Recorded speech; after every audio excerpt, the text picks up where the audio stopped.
donde se ejecuta a alguien, sino que es simplemente chabolas que se construyen en torno a la muralla, sobre la muralla. Y en casos, como durante el reinado de Alfonso V, que tuvo que arreglar la ciudad de León por las incursiones que hicieron Almanzor y su hijo Abdelmalik más tarde, dicen ardió la muralla de León. Normalmente no arde la muralla de León, lo que arden son todas esas construcciones de madera que hay sobre la ciudad de León. Y a algunos reyes le tocó reconstruir la ciudad, porque lo que sí es fácil es que hayan destruido las iglesias en las que se enterraban normalmente no solo a reyes y reinas, sino que se enterraban también a los obispos. Ese es el papel que le tocó jugar a un joven Alfonso V. Pero a mí me gustaría seguir con la idea de que sobre esa muralla existía los dos símbolos del poder. Por un lado, el castillo, que es el sitio del poder político, del poder militar. Y por el otro lado, la iglesia, que es el símbolo del poder de la religión en una ciudad.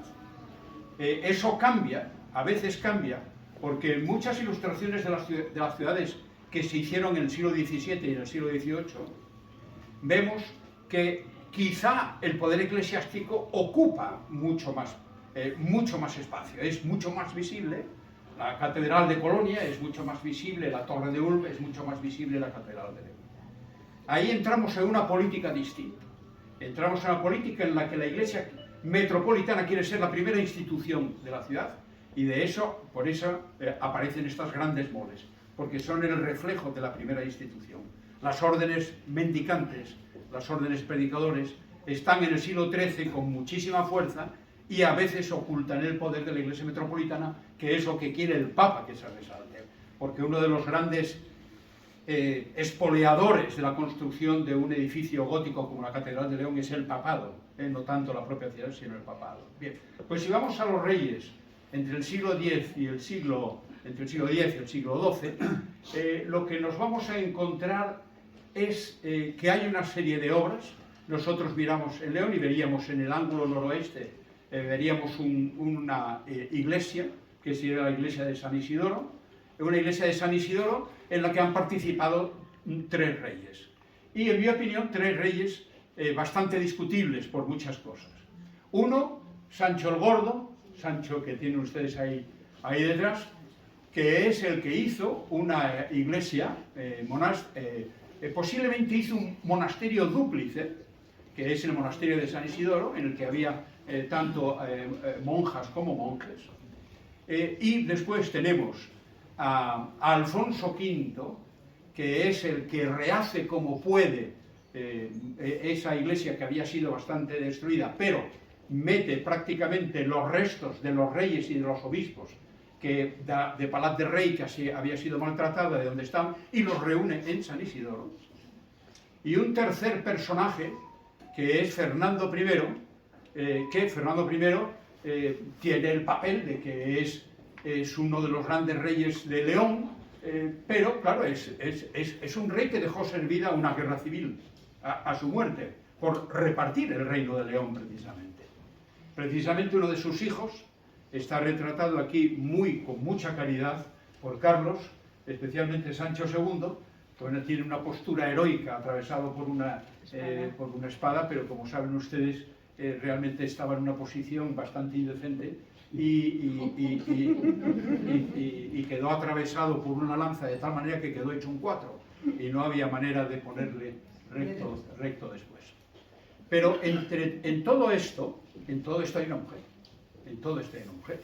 Es muy curioso que cuando estudiamos la evolución de las formas artísticas desde el siglo XI, finales del siglo XI, prácticamente hasta el reinado, hasta la unificación de Castilla, cherchez la fin. O sea, para explicar muchas de las obras es como una novela policíaca. Busque usted la mujer, porque hay una mujer detrás. Y efectivamente, San Isidoro fue cosa de mujeres. La primera mujer, doña Sancha, que aquí la tenemos. ¿Por qué doña Sancha? Bueno, doña Sancha casa con Fernando I después de un magnicidio, porque Fernando I se carga a su hermano Bermudo III. Pero no olviden ustedes que Fernando I heredó Castilla a título de rey.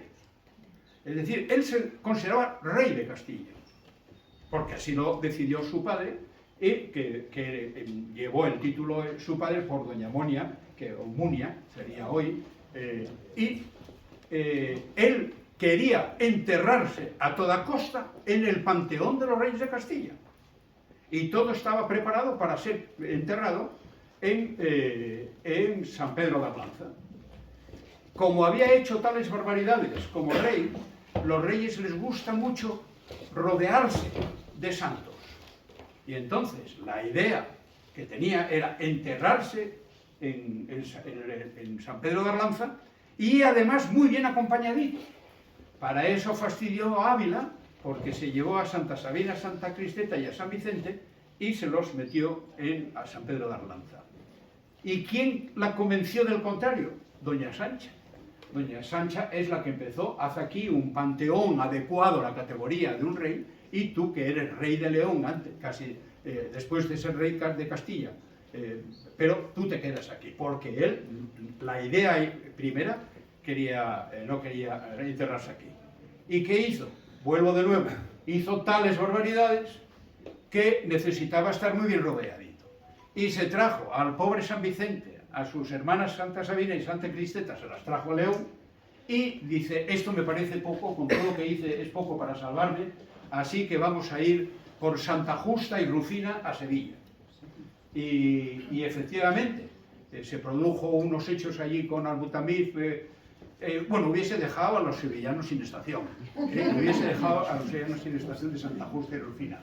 Pero milagrosamente San Albito tuvo esa visión, y entonces se trajeron al doctor prácticamente de la Universidad de León, que es San Isidoro. Pero todo a expensas de esta mujer. Adelante, y bueno, un placer teneros aquí, y bueno, nos va a encantar todo lo que nos cuentes. El placer es mío. Yo no tengo una voz tan potente como la de mi profesor y colega, y creo que amigo también, durante tanto tiempo, como Manuel, porque entre otras cosas yo soy uno de aquellos niños damnificados por las operaciones de eliminar las anginas en los años 70, lo cual en mi caso me arrastró una faringitis crónica que cada vez que intento forzar la voz me quedo prácticamente afónico, lo cual para un profesor pues tampoco es gran cosa, no un beneficio. Uno de los fenómenos más paradójicos y más negativos en el caso de los leoneses de toda la historiografía es la sistemática, casi me viene esta peor, gracias, es la sistemática negación o desaparición de todos los hechos históricos que configuran el Reino de León.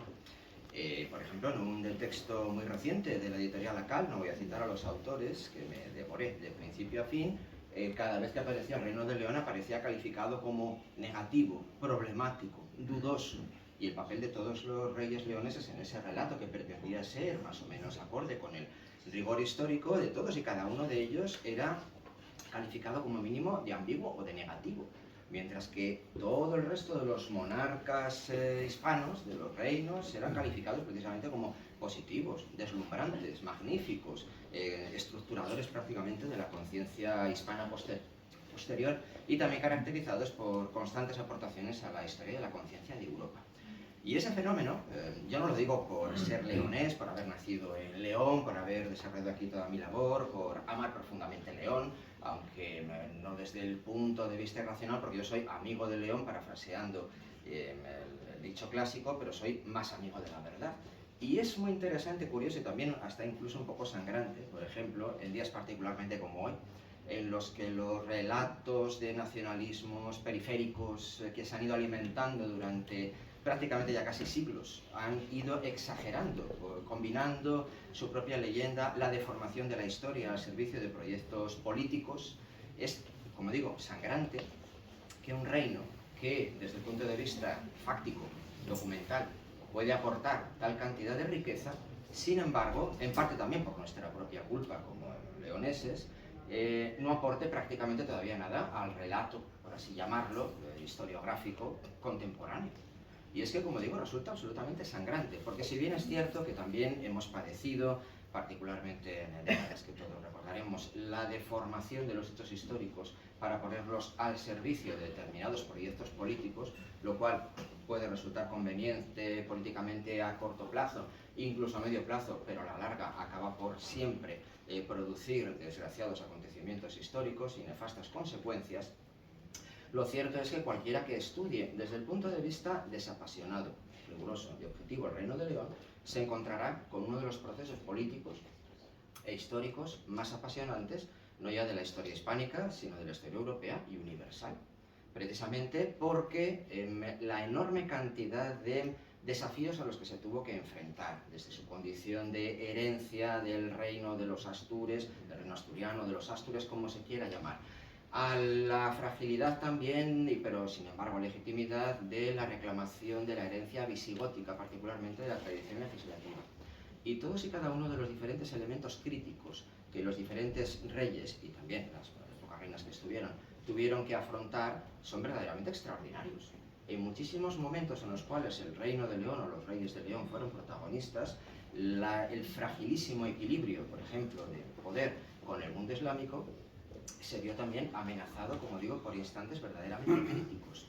Y, bien fuera por las proclamadas por los cronistas medievales intervenciones providenciales del mundo del santoral del apóstol Santiago, de otras divinidades o santos que intervinieran precisamente o de un modo providencial en ese proyecto político, lo interesante es que esa serie de los que solemos denominar incluso en el himno de León 24 reyes, sí que gozaron de una enorme cantidad de aportaciones significativas, tanto en el campo de la propia construcción política, dinástica, como también, por ejemplo, en la jurídica. Todavía yo creo que estamos muy lejos de poder valorar la ingente aportación que supuso el Fuero de León de 1017, absolutamente pionero en el reconocimiento, aunque fuera seminal, de determinados derechos, como por ejemplo los de la mujer o los de los judíos, que pueden actuar como testigos y también una personalidad jurídica. Y también, aunque mucho más reconocido, todavía yo creo que está, pueda someterse a discusión en algún aspecto, infravalorado el papel de las Cortes de 1188. Sobre todo porque León ha sido la perdedora de los relatos. Curiosamente, contra la pervivencia del prestigio del propio Reino de León. Por ejemplo, un rey que ya no es privativo de León, pero que tiene una clara conciencia del deseo y la necesidad de unir todo lo prestigioso llegado al Reino de León con el de Castilla, con también toda su ascendencia europea, particularmente germánica, también siciliana, que es Alfonso X, se representa, por ejemplo, en la miniatura inicial de las cantigas, con el acuartelamiento en su vestido heráldico, y el primer cuartel corresponde al Reino de León, porque no se confunden en la memoria histórica posterior las identidades de los dos reinos, sino que el Reino de León sigue manteniendo un prestigio desde el punto de vista histórico, dinástico, político y legislativo que, sin embargo, a partir de la historiografía moderna y sobre todo en la contemporánea, desaparece. Y eso es un fenómeno que, insisto, no desde el punto de vista de un nacionalismo ni de un regionalismo, sino solamente desde el punto de vista de la demanda de un rigor histórico. El Reino de León tiene suficiente carga y suficiente fuerza como para poder reclamar que realmente tenga una presencia que incluso estamos padeciendo en los medios de comunicación actuales. No hay ningún acontecimiento leonés que tenga un eco en los telediarios, ni siquiera cuando se acompaña de una visita real o de un conjunto de visitas de ministros para establecer cualquier tipo de visita o de acuerdo. Esa desaparición, insisto, es fundamental. Y como ya había los neoplatónicos y luego los románticos alemanes que participaron decisivamente en la construcción del nacionalismo germánico, las almas de los dioses están unidas a sus imágenes. Sin imagen no existe materialización. Eso incluso es algo específico, todavía en un sentido más profundo, del dogma cristiano, puesto que la encarnación, como es sabido, el hecho de que la primera persona, Dios Padre, se encarne en la segunda, el Dios Hijo, fue también, por ejemplo, un argumento decisivo en las batallas y luchas y querellas iconoclastas del Imperio Bizantino para salvar un elemento absolutamente fundamental de la tradición occidental frente a otras tradiciones de civilizaciones anicónicas, como la islámica o la judía. Precisamente esa defensa radical de la imagen es lo que convierte a las imágenes en realidades esenciales, porque a partir de ellas podemos evocar, podemos imaginar, podemos conocer y podemos deducir su auténtica realidad. Por eso los pintores son auténticos creadores no de imágenes superficiales, sino que acaban por determinar la propia realidad de aquello que representaron. Se atribuye a Miguel Ángel, aunque probablemente la fuente sea apócrifa, la idea de que cuando realiza los retratos de M. Giuliano y Lorenzo Pierfrancesco de Medici en la sacristía nueva de la Catedral de Florencia, alguien le recrimina que no se parecen en absoluto a los retratados. Y apócrifamente, pero de un modo yo creo que sumamente revelador, Miguel Ángel habría afirmado: no hay que preocuparse, ya se parecerán. Y el hecho es que el propio Miguel Ángel acabó por fijar la imagen contraria a la realidad biográfica, psicológica e histórica de ambos personajes. Pero cuando miramos esos retratos lo que vemos es a un glorioso héroe que identifica y simboliza la vida activa y a otro que, y como el pensieroso, representa la vida contemplativa, aunque fuese la persona en vida menos ejemplar. Por eso los artistas están lejos de ser simplemente creadores de imágenes aparentemente fútiles o banales o superficiales o prescindibles, sino que son los verdaderos creadores de una buena parte de la identidad de aquello que tienen que retratar. Y por eso el papel de Carlos, a quien quiero dar la enhorabuena, es a mi juicio sumamente interesante y estimulante, porque él se retrotrae evidentemente a la pintura figurativa y de historia, los modelos que conocemos de los reyes leoneses de finales del XIX y de las primeras décadas del XX, pero no para imitarlos servilmente, sino precisamente para revitalizarlos. Por lo poco que he podido ver, y las intentaré estudiar con más detenimiento, las imágenes de Carlos actúan como verdaderas imágenes de lo que el antiguo arte griego de la memoria llamaba precisamente imágenes mnemónicas, en las que todos y cada uno de los elementos que aparecen, de los diferentes detalles y de sus aspectos, son la traducción de ideas, de conceptos, de realidades. Y al quedar transmutadas del concepto a la imagen, se produce un efecto multiplicador de su propia potencia, no solamente estética, sino también conceptual y, por tanto, mnemónica. Por eso yo creo que esta exposición es extraordinariamente interesante y espero, ya con esto concluyo, que no quiero correr más, a que contribuya a dar un paso en no ya la exaltación de carácter ideológico, cosa que me repugna en cualquier sistema nacionalista, yo soy particularmente antinacionalista en todos y cada uno de los frentes, sino precisamente como un paso para ayudar a construir aquello que creo que realmente la historia del Reino de León desborda frente, en ocasiones, a las inventadas o manipuladas de otros reinos. Y es precisamente su superabundancia, todavía casi inexplorada, a pesar de los grandes esfuerzos pues, de la facultad del departamento, de personas como Manuel aquí presentes, por iluminar, por arrojar un poco de luz a lo que todavía, por desgracia, tenemos en las tinieblas. Y estas imágenes contribuyen a dar luz, prestancia, identidad y, por tanto, permanencia a esos aspectos del Reino de León.